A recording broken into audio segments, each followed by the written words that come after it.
ប្រាសាទនៅជើងភ្នំជីសូ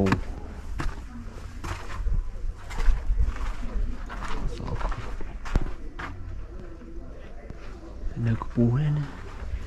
អត់មានក្បាច់រចនាទេនេះដូចតែនៅលើភ្នំដែរដូចតែប្រាសាទសែននិមលដែរអានេះប្រាសាទសែនភូវាំងទៅត្រង់ទៀតប្រាសាទសែននិមលប្រាសាទនេះធំជាងប្រាសាទសែននិមល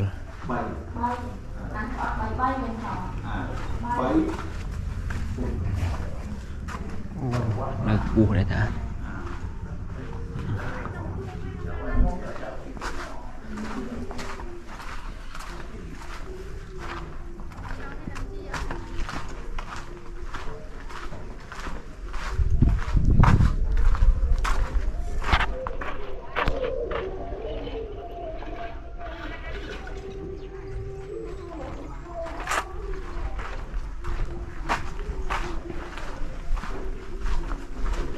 ប្រាសាទនេះនៅច្រើននៅល្អច្រើន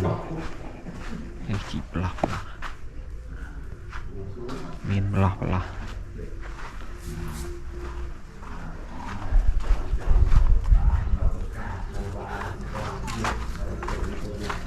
នេះហៅប្រាសាទអីគេអ៊ំ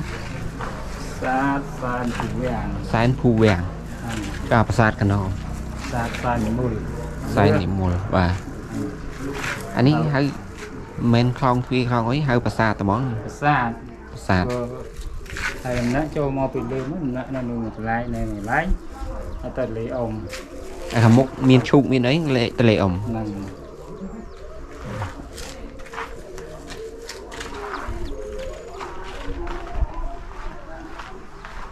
សាទសែនភូវាំងដាក់ដែកដាក់អីគ្រីបឡើងញ៉ៃ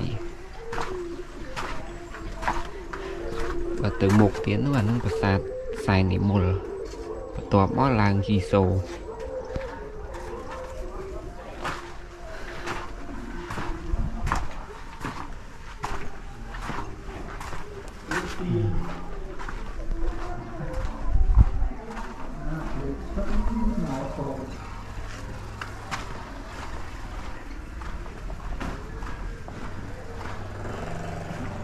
តៀងគ្នាតែប្រាសាទនេះធំ